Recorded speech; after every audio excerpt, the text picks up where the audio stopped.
చక్రికి దొంగతనం మంటకట్టిన ప్రతాప్కు దిమ్మ తిరిగే షాక్ ఇచ్చిన మాధవ, మహాలక్ష్మి, కేశవ, కన్నా. అసలు ఇదంతా ఎలా జరిగిందనేది వీడియోని స్కిప్ చేయకుండా చివరి వరకు చూడండి. పొదరిల్లు రేపటి ఎపిసోడ్స్ లో ఏం జరగబోతుందో ముందుగా తెలుసుకోవాలి అనుకుంటే వీడియోని లైక్ చేసి ఛానల్ని సబ్స్క్రైబ్ చేసుకుని పక్కనే ఉన్న బెల్ సింబల్లో ఆల్ పై క్లిక్ చేయండి.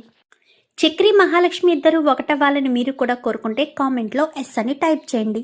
మొత్తం మీద చూసుకున్నట్లయితే ఇంకా ప్రతాప్ తన నక్క వినయంతో కూతుర్ని అల్లుణ్ణి తీసుకువెళ్తున్నానని, ఇంకా వాళ్ళని వీళ్ళని అడగడం కంటే మాధవ్ని అడిగితే ఖచ్చితంగా మాధవ్ తనకి అనుకూలంగా మాట్లాడడం అబ్జర్వ్ చేసి మాధవ్నే అడుగుతాడు. ఇంకా చక్రికి, కేశవకి తెలుసు కదా అక్కడికి వెళ్ళిన తర్వాత ఎలాంటి సిచ్యువేషన్ ఎదురవుతుందో. సో అందుకని ఇంకా వాళ్ళు మహాలక్ష్మి గారు రారు. పైగా ఇంటర్వ్యూలకి వెళ్తున్నారు కదా అని చెప్పాను. కానీ అవును, నేను రాను నాన్న, నేను గొప్ప స్థాయికి వెళ్ళాక మంచి పేరు తెచ్చుకున్న తర్వాతే, నా ప్రాజెక్ట్ కంప్లీట్ అయిన తర్వాతే నేను అక్కడికి వస్తాను, అప్పటి వరకు రాను అనగానే అదేంటమ్మా అలా అంటావు, మన మధ్య పంతాలు అవసరమా అని చెప్పి ఇంకా మాట్లాడుతుండగానే పాపం మాధవ్కి ఏం తెలుసు, కూతుర్ని అల్లుణ్ణి తీసుకువెళ్ళడానికి మా ఆయన, అంత పెద్ద ఆయన, అంత గొప్పగా బ్రతికిన ఆయన, అంత కోపంతో ఉన్న ఆయన ఇంటికి వచ్చాడు. ఇంటికి వచ్చినప్పుడు ఆయన్ని బాధ పెట్టకూడదనే ఉద్దేశం మాధవ్కి ఉందే తప్ప వీళ్ళను బాధ పెడతారు అన్న ఉద్దేశం అయితే లేదు కదా. సో వీళ్ళు వెళ్ళను అని చెప్తున్నా మాధవ వాళ్ళిద్దరికీ నచ్చ చెప్పి పంపించాలని చూస్తారు. ఇంకా రోజుకి ఏదో ఒప్పుకుంటారు. మరుసటి రోజు ఉదయాన్నే వెళ్ళకూడదు అని ఫిక్స్ అయిపోతాడు ఇంకా చక్రి అయితే. అందుకని తన లగేజ్ కూడా సర్దుకోడు. నీ లగేజ్ సర్దుకున్నావా అన్నయ్య అంటూ కన్న అడిగిన ప్రశ్నకు నేను వెళ్ళడం లేదురా, మహాలక్ష్మి గారు కూడా వెళ్ళడం లేదు. ఎందుకంటే మహాలక్ష్మి గారు అనుకున్నది సాధించేంత వరకు ఆ ఇంట్లో అడుగు పెట్టకూడదనుకున్నారు. అలాగే మహాలక్ష్మి గారితో సపోర్ట్గా నేనుంటాను. ఆవిడ అనుకున్నంత గొప్ప స్థాయికి వెళ్ళాకనే అప్పుడు ఆ ఇంట్లో అడుగు పెట్టి ఆవిడ సంతోషంగా తల ఎత్తుకునేటట్టు చేసే వరకు నేను ఆ ఇంట్లో అడుగు పెట్టను అనేసరికి మహాలక్ష్మి కూడా అంటుంది, ఏంట్రా చక్రి పంతాలకు పోతున్నావా, ఆయన వచ్చి అంతలా అడుగుతుంటే నువ్వేంటి వెళ్ళను చేయను అంటూ అలా మాట్లాడతావు నిష్ఠూరంగా. అయినా వాళ్ళ అమ్మ వాళ్ళ ఇంటికి వెళ్ళినప్పుడు అలాంటి అహంకారాలు, పంతాలు, పట్టింపులు ఏమీ ఉండవు. అయినా అప్పుడు అంత గొడవ చేసిన ఆయనే ఇంటికి వచ్చి మరీ ఇంతెలా బ్రతిమలాడుతుంటే బాధగా ఉందా ఏంటి? ఇలా అయితే చాలా కష్టం రా, అయినా నువ్వు వెళ్ళు, ఏమ్మ మహాలక్ష్మి అని చెప్పాను. కానీ ఇంకేం మాట్లాడుతుంది, ఆ ఇంట్లో ఈ గౌరవం ఇచ్చేదే మాధవ్ మాటకి. అలాంటిది మాధవ చెప్పిన తర్వాత కూడా వెళ్ళకపోతే బాగోదు కదా. సరే పెద్ది అని చెప్పనేసరికి మహాలక్ష్మి గారితో నేను కూడా ఆగిపోవచ్చు అనుకున్నాను, కానీ ఇప్పుడు వెళ్లాల్సిన పరిస్థితి వస్తుంది. అక్కడికి వెళ్ళాక ఏం చేయాలో ఏంటో ఏం అర్థం కావట్లేదు. ఆయన అనుకున్నంత ఛాలెంజ్ చేసినంతగా మహాలక్ష్మిని నా నుంచి దూరం చేసేస్తాడా? దూరం చేసేసి ఇంకా శాశ్వతంగా మహాకి నాకు మాటలు లేకుండా నా లైఫ్లోంచి మహాలక్ష్మి గారిని దూరం చేస్తాడా అని ఎంతగానో బాధపడుతూ ఉంటాడు చక్రి అయితే. కేశవ రే, నువ్వేం కంగారు పడకు, అక్కడ ఎప్పటికప్పుడు అప్డేట్ నాకు చెప్పు, ఏదైనా తేడా వస్తే నేను చూసుకుంటాను కదా, నీకేం కాకుండా చూసుకోవాల్సిన బాధ్యత నాది అని చెప్పి ఇంకా కేశవ అయితే ధైర్యం చెప్తాడు. సరే అని పద అని ఇంకా బయలుదేరి వెళ్తారు. వెళ్ళిన తర్వాత ఇంకా లలిత ఇష్టం లేకపోయినా కానీ కూతురు ముందు మంచిగానే నటించాలి కదా. సో నటించాలి అన్న ఉద్దేశంతో హారతి తీసుకురా లలిత. కొడుకు కోడలు పెళ్లి చేసుకుని కూతురు అల్లుడు పెళ్లి చేసుకుని మొదటిసారి మన ఇంట్లో అడుగు పెట్టాక కూడా నువ్వు ఇంకా అలా బెల్లం కొట్టిన రాయిలా ఉంటావేంటి, హారతి తీసుకురమ్మని చెప్పాలేంటి ప్రత్యేకించి అనగానే వెళ్తున్నానండి అని చెప్పనేసరికి వెళ్ళి గబగబా హారతి తీసుకొచ్చి ఇస్తుంది. ఇచ్చి ఇద్దరికి బొట్టు పెట్టి ఇంకా లోపలికి కుడికాలు పెట్టి రండి అనగానే కుడికాలు పెట్టి లోపలికి వస్తారు. వచ్చిన తర్వాత కూర్చోండి అంటూ ఆది ఏదో మొహం మార్చుకుని మర్యాద చేస్తాడు. చేసేసరికి ఈలోపు హారిక వస్తుంది. బాగున్నా వదినా అని చెప్పాను కానీ నేను బాగున్నానమ్మా అని చెప్పి మాట్లాడుతుంది. మాట్లాడిన తర్వాత ఇంక ఈలోపు డ్రింకులు తీసుకొచ్చి ఇవ్వడంతో వద్దు అనేమో చెప్తాడు. పర్వాలేదు తాగు అని చెప్పి పక్క నుంచి మహాలక్ష్మి చెప్తుంటే సరే అని తాగడం మొదలు పెడతాడు. తాగిన తర్వాత ఇంకా సరే అని అమ్మ మీ గది పైన ఉంది వెళ్ళండి అనేసరికి గదిలోకి వెళ్తారు. చూడండి మనం ఇక్కడ ఉన్నంతసేపు మన ఇద్దరం భార్యాభర్తల్లా వాళ్ళకి అనిపించాలి. మా వదినకి కూడా చెప్తాను మన ఇద్దరి పెళ్లి జరిగిన సందర్భం చెప్పొద్దు అని చెప్పి అప్పటి వరకు వెయిట్ చేద్దాం. ఎందుకంటే ఇప్పుడు నేను ఈ ఇంటి కూతురుగా మిమ్మల్ని ఆపద్ధర్మంగానే పెళ్లి చేసుకున్నాను అన్న విషయం తెలిస్తే నాకు గోలు ఏమీ లేకుండానే నన్ను ఇక్కడే వదిలిపెట్టేస్తారు.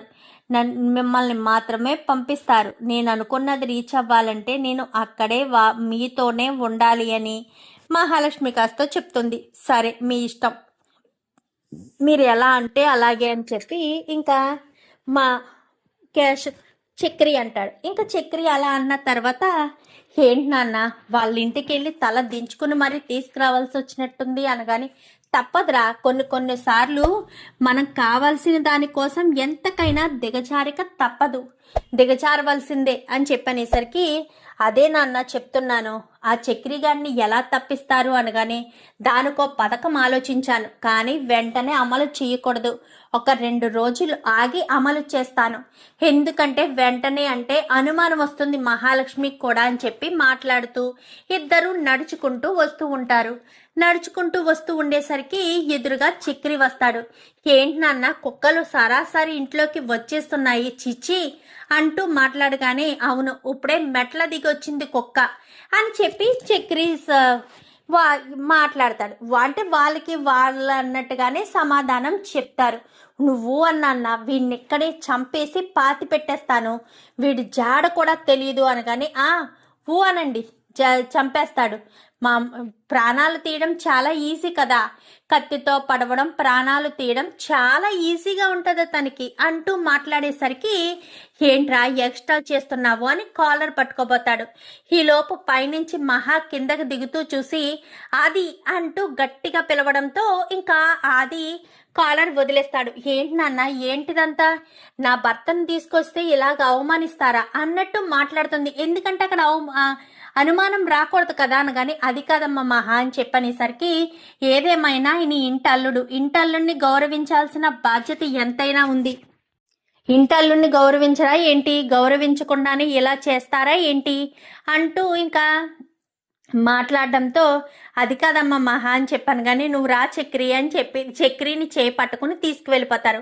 నిన్ను వాళ్ళ ముందు పొగిడినట్టు ఫీల్ అయితే మీరు ఎక్కువగా అనుకోకండి, ఎందుకంటే వాళ్ళకి అనుమానం రాకూడదు అన్న ఉద్దేశమే, మీకు అవమానాలు కూడా జరగకూడదు, ఎందుకంటే నన్ను నమ్మి మీరు ఇక్కడికి వచ్చారు, మా వాళ్ళ తరపున మీకు ఏ చిన్న ప్రమాదం జరిగినా నేను అది తట్టుకోలేను, అందుకోసమని చెప్తున్నాను అని చక్రితో మహాలక్ష్మి మాట్లాడేసరికి మహాలక్ష్మిలో నా భర్త అనే ఫీలింగ్ ఎప్పుడు వస్తుందో, నన్ను భర్తగా ఎప్పటికీ యాక్సెప్ట్ చేస్తుందో అని ఇంకా చక్రి పాపం చాలా బాధపడతాడు. ఇంకా అలా బాధపడుతున్న చక్రి మామూలుగా తన పని తను చేసుకుంటుండగా కేశవ ఫోన్ చేస్తాడు. ఏంట్రా ఏమైంది అనగానే వీళ్ళు ఏదో ఒకటి అంటున్నారా, మహాలక్ష్మి ఎదురుగా మాత్రం నటిస్తున్నారా అని చెప్పనేసరికి కొన్ని రోజులు ఓపిక పట్టరా, ఆల్రెడీ 1 రోజు అయిపోయింది, ఇంకా 6 రోజులు మాత్రమే, ఈ 6 రోజులు ఓపిక పట్టావంటే మన ఇంటికి నువ్వు వచ్చేస్తావు, ఎలాంటి ఇబ్బంది ఉండదు అని చెప్పి అనేసరికి సరే సరే అని ఇంకిద్దరు కూడా మాట్లాడుకున్న తర్వాత పడుకుంటారు. ఇంకా మరుసటి రోజు 2వ రోజు కూడా ఇలానే గడిచిపోతుంది. ఇంకా 3వ రోజు విషయానికి వచ్చేసరికి అది నీకు ఒక ప్లాన్ చెప్తాను, ప్లాన్ ప్రకారం వెళ్ళిపోను కానీ చెప్పు నాన్న కానీ 10 లక్షల రూపాయలు తీసుకొచ్చి హాల్లో అందరూ కూర్చుని ఉండగా నాకు తీసుకొచ్చి ఇవ్వు, తీసుకొచ్చి ఇస్తే ఆ డబ్బుల్ని నేను డిపాజిట్ చేయాలి, నేను అర్జెంటుగా ఆఫీస్లో మీటింగ్ ఉంది నేను వెళ్తున్నాను, ఆ డబ్బులు డిపాజిట్ చేస్తే స్టాఫ్కి కొంతమందికి శాలరీ హోల్డ్లో పెట్టాము, ఆ శాలరీ రిలీజ్ చేయాలి అని చెప్పు, నేను వెళ్ళను అని చెప్పి వాడిని పంపిస్తాను, మన మనుషులు రెడీగా ఉంటారు, మన వీధి 2 వీధులు దాటిన తర్వాత వాడిని పట్టుకుని వాడిని డబ్బుతో సహా కిడ్నాప్ చేసేస్తారు, ఏ గొడవ ఉండదు, అప్పుడు వాడు ఆ డబ్బు తీసుకుని వెళ్ళిపోయాడని మహాలక్ష్మిని నమ్మించామనుకో ఈ 5 రోజులు ఇలా గడిచిపోతుంది, వాడిని వదిలిపెట్టకుండా వదిలేస్తే 5 రోజుల తర్వాత వాడిని వదిలినా ఈ 5 రోజుల్లో 10 లక్షలు తగలేసేసాడని మహాలక్ష్మిని నమ్మించవచ్చు, మహాలక్ష్మి మన మాట వింటుంది అని చెప్పి ఇంకా ప్రతాప్ కాస్త ప్లాన్ వేస్తాడు. సరే నాన్న అని చెప్పి మరుసటి రోజు ఉదయాన్నే అందరూ టిఫిన్ల దగ్గర కూర్చునుండగా రెడీ అయ్యి కిందకొస్తాడు. ఏంటి అది అప్పుడే వెళ్ళిపోతున్నావా అనగానే, అవును నాన్న, ఇదిగోండి ఇందులో 10 లక్షల రూపాయలు ఉన్నాయి, ఇవి డిపాజిట్ చేయించాలి నాన్న, మీరు వెళ్ళి డిపాజిట్ చేసి రండి, ఎందుకంటే కొంతమందికి శాలరీ హోల్డ్లో పెట్టాము, ఆ శాలరీ రిలీజ్ చేయాలి, కొన్ని ఫండ్స్ కూడా రావాల్సినవి ఉన్నవి, అవి ఇవి అన్నీ కూడా రిలీజ్ అయితే శాలరీస్ ఇవ్వడానికి అవకాశం కుదురుతుంది, అందుకే మీరు బ్యాంకుకి వెళ్ళి ఈ 10 లక్షల రూపాయలు డిపాజిట్ చేసేయండి నాన్న అని చెప్పి, ఇంకా చక్రి ఎదురుగుండానే మహాలక్ష్మి ఉండగానే ఆది కాస్త చెప్పి ఆ డబ్బుని వీళ్ళకి ప్రతాప్కి ఇచ్చేసి వెళ్తాడు. వెళ్ళేసరికి ప్రతాప్ కరెక్ట్గా బయలుదేరదాం అనుకునేసరికి అక్కడే ఒక కుర్చీ ఉంటుంది. కుర్చీకి తన కాలు తగిలించుకుని కాలు నొప్పొచ్చేసిందంటూ నడవలేనంటూ నాటకం ఆడతాడు. నాటకం ఆడేసరికి అయ్యో ఏమైంది నాన్న, ఏం జరిగింది అనేసరికి కాలు పట్టేసినట్టుందమ్మా, అడుగు తీసి అడుగు వేయలేకపోతున్నాను, ఇప్పుడు బ్యాంక్కి వెళ్ళి డిపాజిట్ చేయమని చెప్పాడు, నేను చేస్తానులే నాన్న అని చెప్పాను. కానీ అమ్మ మహా, నువ్వు నా దగ్గర ఉండేదే కొంచెం టైం, ఈ టైంలోనే నా నుంచి దూరంగా వెళ్ళకమ్మా, నా పక్కనే ఉండు, నాతోనే ఉండు, అప్పుడే నేను సంతోషంగా ఉండగలుగుతాను, ప్లీజ్ అమ్మ మహాలక్ష్మి అనగానే, మరి ఇప్పుడు ఆ డబ్బులు ఎవరు డిపాజిట్ చేస్తారండి అనగానే, అల్లుడు గారు ఉన్నారు కదా, అల్లుడు గారు కొంచెం శ్రమ అనుకోకుండా ఈ 10 లక్షలు తీసుకుని పలానా బ్యాంకులో డిపాజిట్ చేస్తారా అనేసరికి, నేనా అని చెప్పి మా చక్రి అంటాడు. అవునన్న, చక్రి బ్యాంక్ ఎప్పుడు వెళ్ళి డిపాజిట్లు చేయలేదు, తనకు తెలీదు అనగానే, లేదమ్మా నేను బ్యాంక్ మేనేజర్కి ఫోన్ చేసి చెప్తాను, మా అల్లుడు క్యాష్ తీసుకుని వస్తున్నాడు, ఆ డబ్బులు తీసుకుని డిపాజిట్ చేసుకోమని చెప్తాను, ఆ డబ్బులు వెంటనే అర్జెంట్ కదా అని చెప్పనేసరికి, తనతో పాటు తోడుగా నేను వెళ్తాను నాన్న అంటూ మహాలక్ష్మి అంటుంది. వద్దమ్మ మహా, నువ్వు నా దగ్గరే ఉండు, నా పక్కనే ఉండు, నన్ను విడిచి ఎటు వెళ్ళొద్దు అని మహాలక్ష్మి చేతిని కాస్త పట్టుకునేసరికి ఎందుకో చక్రికి అనుమానం వస్తుంది. కానీ ఏం చేయగలడు, వెళ్ళను అని చెప్పే అవకాశం అక్కడ లేదు. ఇంకా ఏం చేయలేక, సరే ఇవ్వండి, వెళ్ళి డిపాజిట్ చేసొస్తాను అని చెప్పి తనకిష్టం లేకపోయినా వెనక్కి మహాలక్ష్మి వంక చూసుకుంటూ ఆ బ్రీఫ్ కేస్ తీసుకుని తను బయలుదేరి వెళ్తాడు. వెళ్ళేసరికి ఏంటి వీళ్ళ నాన్న ఏం ప్లాన్ చేస్తున్నాడు, నాకు 10 లక్షలు ఇచ్చి డిపాజిట్ చేయమని ఎందుకు చెప్పాడు, నిజంగానే కాలికి దెబ్బ తగిలిందా లేక దెబ్బ తగిలినట్టు నాటకం ఆడా అని తను ఆలోచనలాగే ఉండగానే ఇంకా ఒక 2 స్ట్రీట్లు తిరిగేసరికి ఎవరో ఇద్దరు కొట్టుకున్నట్టు ఇంకా రోడ్డు మీద పడి గొడవ పడుతూ ఉంటారు. పడేసరికి ఇంకా చక్రి ఆపి కారు హారన్ కొడుతూ ఉంటాడు. ఈ లోపు మరొకరిద్దరు వచ్చి కత్తి పెట్టి కిందకి అని చెప్పాను కానీ, ఎవర్రా మీరు అనేసరికి దిగరా అని చెప్పాను కానీ, రే ఆ సూట్ కేసు అందుకోరా అని చెప్పనేసరికి ఈ సూట్ కేసు అందుకుంటాడు. కింద పడి దొల్లుతూ కొట్టుకున్న వాళ్ళు కూడా లేచి వచ్చేసి వీడిని కాస్త అదే కారులో వెనకాల ఎక్కించి వీళ్ళు అదే కారులో బయలుదేరిపోయి, వీళ్ళు కన్స్ట్రక్షన్స్ జరుగుతుంది కదా, కన్స్ట్రక్షన్స్ జరిగేసరికి అక్కడికి వెళ్ళిపోతారు. అక్కడికి వెళ్ళిపోయి వాడిని ఒక కుర్చీకి కట్టేసి, ఎవర్రా మీరు అనగానే, మేము ఎవరైతే మీకెందుకు, కొంచెం సైలెంట్గా ఉంటావా అని చెప్పి వెంటనే ఫోన్ చేస్తాడు. ఫోన్ చేసేసరికి వీడియో కాల్ చేస్తాడు ప్రతాప్కి. అయితే చేసేసరికి, సార్ మీరు చెప్పిన పని చేసేసాం సార్ అనగానే, చెప్పినట్టే చేశారా అనగానే, చూడండి సార్ అంటూ వీడియో కాల్లో చూపించేసరికి, కరెక్ట్గా చేశారా, వీడికి ఇలాగే ఉండాలి, వీడిని మాత్రం ఎట్టి పరిస్థితుల్లో వదిలిపెట్టకండి, ఒకసారి వాడి వైపు కెమెరా పెట్టండి. ఏంట్రా ఏంటి, నా కూతురు జీవితంలోకి వచ్చి నా నుంచి దూరం చేస్తావా, నేను చక్కగా ప్లాన్ చేశాను రా, ఈ రోజు నుంచి నువ్వు 4 రోజుల పాటు అక్కడే ఉంటావు, ఈ లోపు నా కూతురు నువ్వు డబ్బులు తీసుకుని వెళ్ళిపోయావని, నువ్వొక మోసగాడివని నా కూతురు అనుకుంటుంది, నీ మీద దొంగతనం మోపి నిన్ను శాశ్వతంగా నా కూతురు జీవితంలోంచి తప్పించేస్తాను, అప్పుడు ఎలాంటి ఇబ్బంది ఉండదురా, ఓకేనా? రెస్ట్ తీసుకో. వాడికి ఏం కావాలన్నా తీసుకొచ్చి పెట్టండి రా, ఏం తినాలంటే అది తిననివ్వండి అని చెప్పాను. కానీ ఓకే సార్ అని చెప్పి ఫోన్ పెట్టేస్తాడు. పెట్టేసిన తర్వాత ఇప్పుడు అర్థమైందా నేను నిన్ను ఎందుకు ఇక్కడ తీసుకొచ్చామో, ఎందుకు మిమ్మల్ని ఇక్కడ దాచిపెట్టామో అని చెప్పి వాళ్ళు మాట్లాడేసరికి అనవసరంగా ఇరుక్కున్నాను. ఇప్పుడు నేను ఇక్కడ నుంచి బయట పడకపోతే అనుమానం కలుగుతుంది. ఇప్పుడు ఏం చేయాలి అని ఆలోచిస్తూ ఉంటాడు చక్రి. అయితే మరి ఉదయం 11 గంటల సమయంలో వెళ్ళిన వాడు సుమారు మధ్యాహ్నం 3 గంటల సమయం అవుతుంది.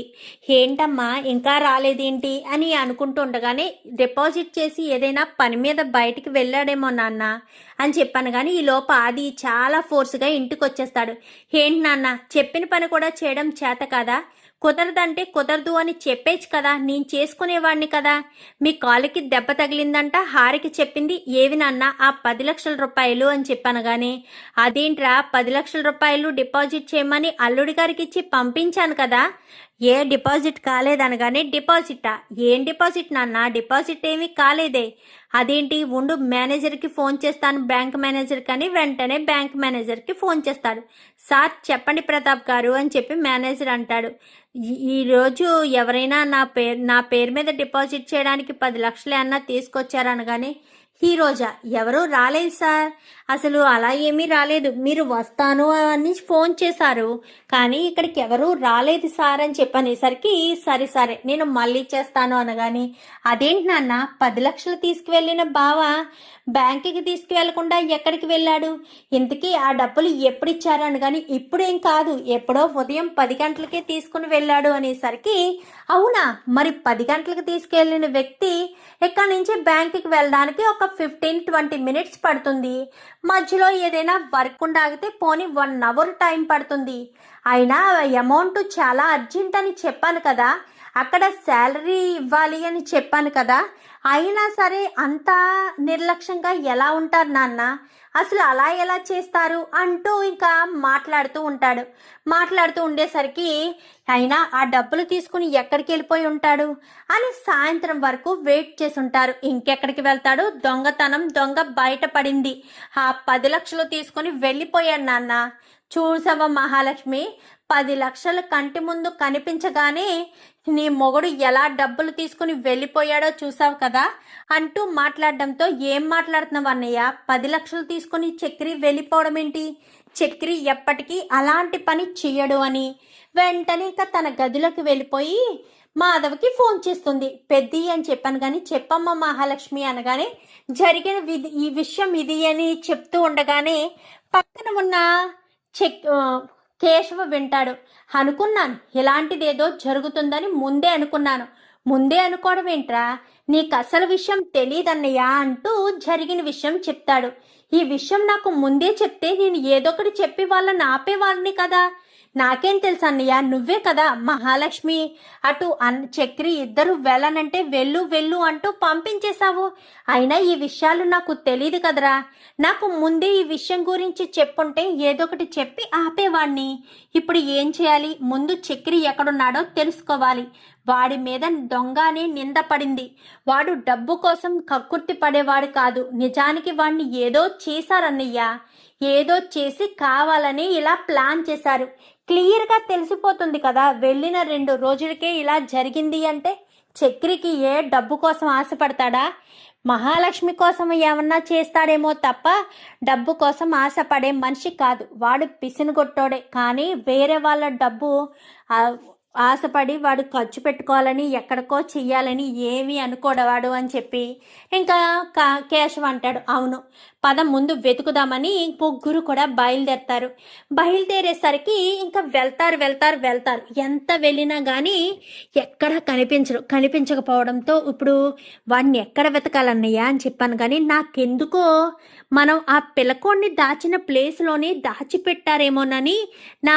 మనసుకు అనిపిస్తుంది అన్నయ్య అంటూ కన్నా అంటాడు. ఏంట్రా నువ్వేదో చూసినట్టు మాట్లాడుతున్నావు అనగానే ఎందుకైనా మంచిది ఒకసారి వెళ్తే ఏం పోయిందన్నయ్య, ఏమో అక్కడే దాచిపెట్టుండొచ్చు కదా అని ఆ దగ్గరికి వెళ్ళేసరికి, అన్నయ్య ఇదిగో వాడి కారు ఇక్కడే ఉంది, అంటే వాడు ఇక్కడే ఎక్కడో ఉన్నాడు అన్నయ్య, మనం ఏదో రకంగా వాడిని కాపాడి వాళ్ళ ఇంటికి తీసుకెళ్ళి వాళ్ళ నిజ స్వరూపం బయట పెట్టాలన్నయ్య అని చెప్పి చక్రి మా కేశవ కాస్త అంటాడు.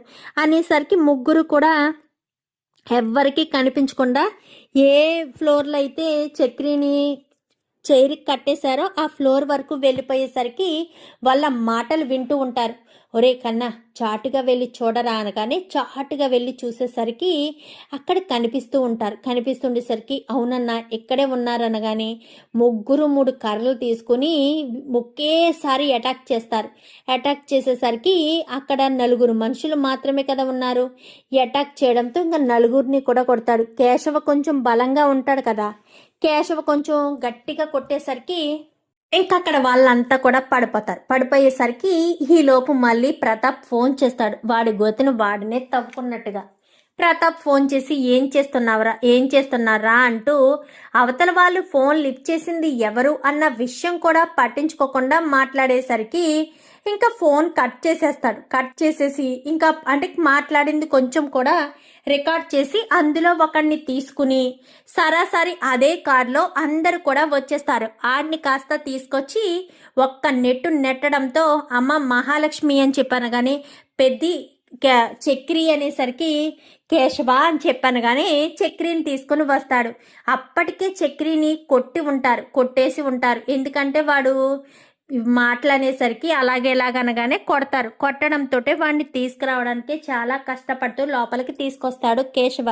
చూసావమ్మా, నిన్ను మీ నాన్నని నమ్మి ఇంటికి పంపించినందుకు గాను ఎలా చేశాడో అని చెప్పాను కానీ ఏంటిది ఏమైంది అల్లుడు గారికి, పోతే పోయే 10 లక్షల రూపాయలు వదిలేచ్చు కదా అనగానే ఎందుకండి అబద్ధాలు ఆడతారు, అబద్ధమాడి మోసం చేసి ఎవరిని మోసం చేద్దామనుకుంటున్నారని కానీ ఏం మాట్లాడుతున్నారు మాధవ్ గారు అని చెప్పనేసరికి ఏం మాట్లాడుతున్నారా, నా తమ్ముడికి ఈరోజు ఈ పరిస్థితి రావడానికి కారణం మీరు కదా, మీరు చెప్పబట్టే కదా వాళ్ళు నా తమ్ముడిని కిడ్నాప్ చేసి డబ్బులు తీసేసుకున్నారు అని చెప్పనేసరికి నేనా అని చెప్పాను కానీ చెప్పరా అనేసరికి అది అంటూ వాడు ఏమీ మాట్లాడు. ఈలోపు ఒరే కేశవ అని చెప్పాను కానీ ఫోన్ని కాస్త ఓపెన్ చేసి ప్రతాప్ చేశాడు కదా నెంబరు, ఆ నెంబర్లోనే కాల్ రికార్డ్ అవుతుంది కదా అది ఓపెన్ చేసి వాయిస్ వినిపిస్తాడు. ఏంట్రా ఏం చేస్తున్నాడు వాడు, ఎట్టి పరిస్థితుల్లో వాడిని బయటికి రావడానికి వీల్లేదు, నా కూతుర్ని వాడిని విడతీసేస్తాను అంటూ ప్రతాప్ మాట్లాడిన ప్రతి మాట రికార్డ్ చేసి